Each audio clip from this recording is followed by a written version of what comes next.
Welcome back to Elderly Smiles. Don't forget to hit that subscribe button, like this episode, share it with your friends, and tap that bell icon so you never miss out on our latest chats. Today, we're going to be taking a look at how to make our money work harder for us in our golden years. You know how to really get the most out of every dollar as our priorities shift, and we're focusing on enjoying life to the fullest. What we're really talking about is financial freedom in later life, wouldn't you say? Not just about having money, but about using it in a way that aligns with what's truly important to us at this stage. Exactly. And one of the first things that struck me in the research we have for you today is this idea about expensive brand name clothing. It's easy to get caught up in wanting to look fashionable, but does that really matter as much as we get older? It's a fascinating point. The article argues that true style isn't about chasing trends or flashing designer labels. It's about choosing clothes that make you feel confident and comfortable. Clothes that reflect your personal style, not someone else's idea of what you should be wearing. So it's less about keeping up with the Joneses and more about expressing your authentic self. Precisely. And think about it. Wouldn't you rather spend your money on experiences that bring you joy, like traveling with loved ones or pursuing a hobby, rather than on a closet full of clothes you barely wear? Choosing well-made practical pieces over expensive brands not only allows you to express your authentic self, but also saves you money that can be used for travel or experiences you truly value. You know, that really resonates with me. I remember when I was younger, I used to think I needed the latest fashions to feel good about myself. But now I realize that comfort and practicality are much more important. Plus, who wants to be fiddling with complicated buttons and zippers when you could be out there exploring the world or enjoying time with family? And let's not forget the example we set for younger generations when we prioritize quality and comfort over flashy brands. We're showing them that true style comes from within, not from a price tag. That's a powerful message. Speaking of things that can drain our bank accounts, the article also talks about the constant pressure to upgrade to the latest technology. It feels like there's always a new gadget or gizmo coming out, promising to make our lives easier or more entertaining. It's true. We're bombarded with messages that tell us we need the newest smartphone, the fastest computer, the most advanced home entertainment system. But are we buying these things because we truly need them or because we're being influenced by clever marketing? It's almost like we're on this treadmill of constantly upgrading, always chasing the next shiny object. But does it really make us happier? That's the question, isn't it? Before you shell out money on the latest gadget, take a moment to consider whether your current devices are still meeting your needs. Maybe that older phone still takes great pictures, or that perfectly functional laptop is more than capable of handling your everyday tasks. Choosing to stick with what you have rather than succumbing to marketing hype can save you a significant amount of money in the long run. Not to mention the frustration of having to learn a new device all over again. I know it takes me a while to get the hang of new technology. Sometimes I feel like I'm just getting comfortable with one gadget and then a newer, supposedly better version comes along. It can be overwhelming. Absolutely. Simplicity and familiarity can bring a lot of peace of mind, which is something we often value more as we get older. And remember, technology should enhance our lives, not complicate them. Well said. Now, this next topic is one that I think many of us can relate to. Credit card debt. It's so easy to fall into the trap of relying on credit cards, especially when unexpected expenses pop up. The danger with credit cards is the deceptive nature of compounding interest. What may seem like a small balance can quickly spiral out of control if we're not careful. This is especially important to be mindful of when you're on a fixed income. It's like a silent drain on your finances, isn't it? Exactly. That's why it's crucial to avoid carrying a balance whenever possible. If you're already struggling with credit card debt, remember that it's never too late to seek help. There are reputable financial advisors who can help you create a plan to get back on track. Taking charge of your credit card debt allows you to regain control of your finances, reducing stress, and ensuring that your hard-earned money is being used wisely. You know, that's such an important point. There's no shame in asking for help when it comes to finances. In fact, it's a sign of strength and wisdom to recognize when you need guidance. I completely agree. We all need support from time to time, and there are professionals who can help us navigate the complexities of personal finance. And speaking of things that can silently drain our accounts, let's talk about those pesky unused subscriptions. I think we've all been there. We sign up for a free trial or get lured in by a special offer, and then months later we're still paying for something we never use. Those seemingly small, recurring charges can add up to a substantial amount over time. I know I've been surprised by how much I was spending on subscriptions I'd completely forgotten about. Taking the time to regularly review your bank statements and identify those unnecessary recurring charges is essential for maintaining control of your finances. It's like finding hidden treasure, right? Those small savings can add up to something much more enjoyable, like a nice dinner out or maybe even weekend getaway. Exactly. Think of it as reclaiming your hard-earned money and redirecting it towards something that brings you genuine pleasure. Okay, now let's shift gears a bit and talk about something that many of us dream about: winning the lottery. It's tempting to think about all the things we could do if we suddenly came into a large sum of money. It's certainly fun to fantasize about winning big, but it's important to be realistic about the odds.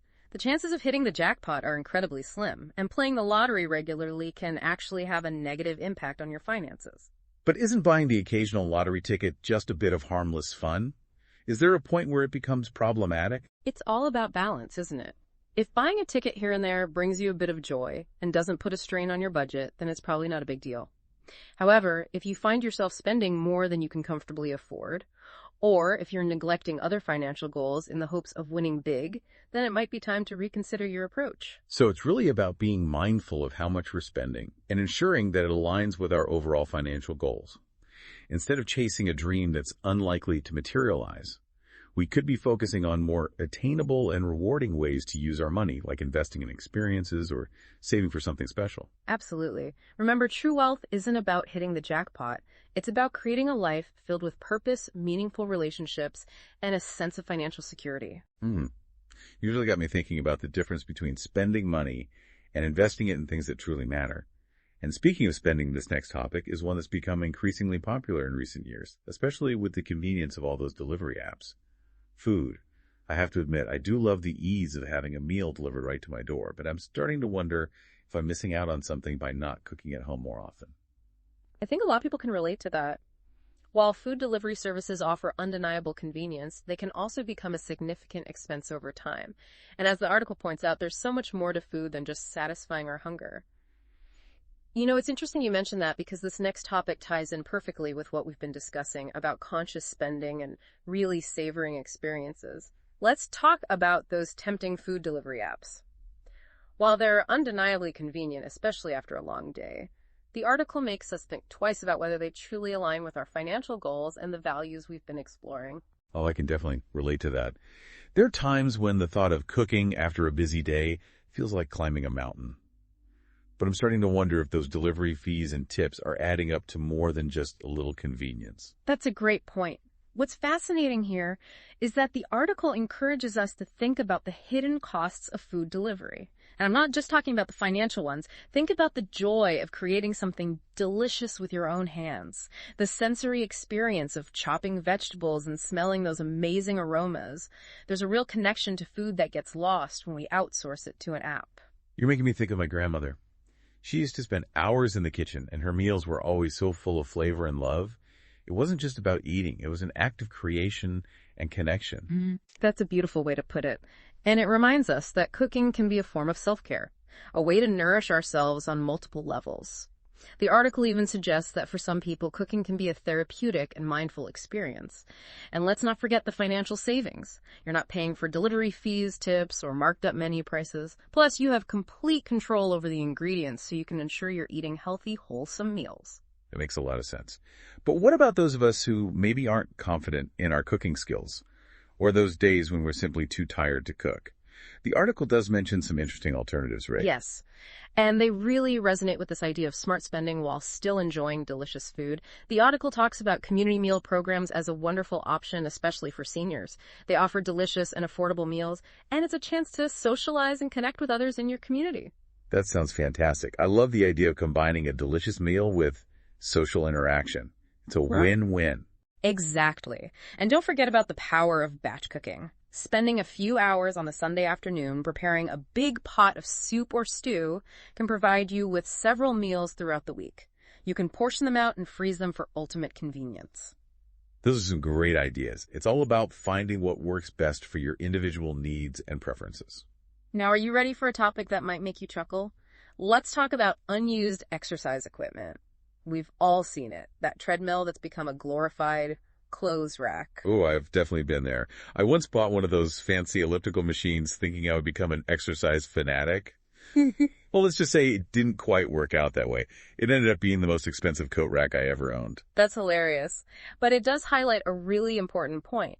The article suggests that we often get caught up in the marketing hype surrounding fitness, thinking that we need expensive equipment or gym memberships to stay healthy. So you're saying that staying active doesn't have to be expensive or complicated. Exactly. The article emphasizes that some of the most effective forms of exercise are completely free and can be done right in your own home or neighborhood. A brisk walk in the park, some gentle stretching, or even dancing around your living room to your favorite music. These are all fantastic ways to get your heart rate up and improve your overall well-being. And those activities can be so much more enjoyable than slogging away on a treadmill, especially if you can do them with friends or family. Absolutely. The article even points out that social interaction is a key factor in maintaining motivation and making exercise a sustainable habit. You can join a walking group, attend a dance class, or even just invite a friend over for a yoga session in your living room. It's all about finding activities that you genuinely enjoy and that fit into your lifestyle, rather than feeling pressured to do something you dread. Speaking of things we might dread, this next topic is one that can often feel overwhelming. Self-improvement. We're bombarded with messages telling us to optimize our lives, learn new skills, and constantly strive for more. But as the article reminds us, we already have a wealth of knowledge and experience to draw upon, especially as we get older. You're making me think of that saying, with age comes wisdom. Is the article suggesting that maybe we don't need to buy into all those expensive self-improvement courses and programs? That's exactly the point. While those programs can be helpful for some people, the article encourages us to first tap into our own inner wisdom. Reflect on your life experiences, identify your strengths, and areas where you'd like to grow, and explore ways to learn and develop that feel authentic to you. I really appreciate that perspective. It's so easy to get caught up in the idea that we need to constantly be fixing or improving ourselves. But maybe the real journey of self-discovery lies in embracing who we are and celebrating how far we've already come.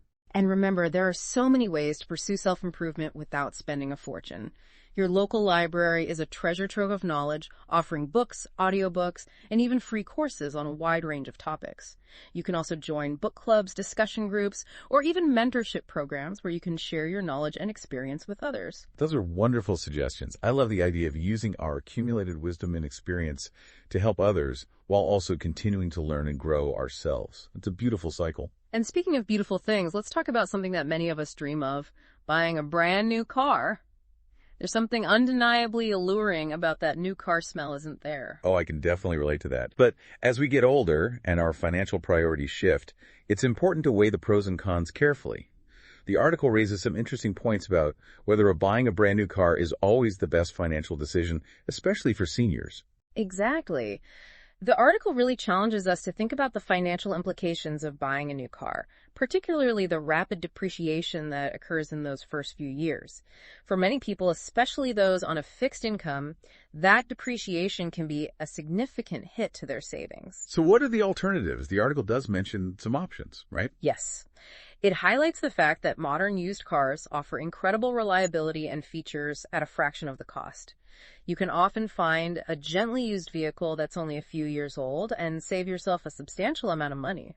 That's something I've been thinking about myself. I'm not driving as much as I used to, so buying a brand new car doesn't seem as necessary as it once did. And think about what you could do with those savings. You could invest it, travel, pursue a hobby, or simply enjoy the peace of mind knowing that you've made a wise financial decision.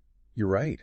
It's all about aligning our spending with our values and priorities. Well said. And it perfectly encapsulates the themes we've been exploring throughout this entire conversation. You know, as we wrap up this conversation, it strikes me that smart spending in later life isn't about depriving ourselves, but rather about redirecting our resources towards things that truly enrich our lives. That's a fantastic way to put it. It's about making conscious choices that align with our values and priorities. We're not just managing our finances, we're designing the next chapter of our lives. Exactly. And it seems like one of the key takeaways here is that it's never too late to take control of our finances and make changes that support our overall well-being. Absolutely. You have the power to shape your financial future and create a life that's both financially secure and deeply rewarding. So for our listeners who are feeling inspired to make some positive changes, where would you suggest they begin? A great first step is to simply become more aware of your current spending habits. Track your expenses for a month or two to see where your money is going. You might be surprised by what you discover. That's great advice. Once you have a clear picture of your spending, you can start setting some realistic goals, like reducing your reliance on credit cards or cutting back on those unnecessary subscriptions we talked about. And remember, even small changes can make a big difference over time. Start with 1 or 2 areas where you feel you could make improvements and gradually build from there. It's about progress, not perfection. Right. Exactly. Be kind to yourself and celebrate your successes along the way. And don't be afraid to seek support if you need it. There are financial advisors, counselors, and even trusted friends or family members who can offer guidance and encouragement. That's such an important reminder. There's no shame in asking for help. In fact, it's a sign of strength and wisdom to recognize when we need support. I couldn't agree more. Well, this has been an incredibly enlightening conversation. I know I've learned a lot about how to make my money work harder for me in my later years, and I hope our listeners have too.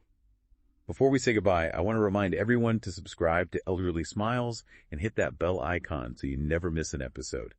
And if you enjoyed this conversation, please share it with your friends and family. We believe that financial wisdom is something worth sharing. I wholeheartedly agree. And finally, I want to leave our listeners with this thought. By making conscious choices about how we spend our money, we're not just managing our finances, we're shaping our lives. We're creating a future where we can focus on what truly matters: our health, our relationships, our passions, and the experiences that make life rich and meaningful. Thanks for joining us on this journey toward financial wisdom and fulfillment. Until next time, stay well.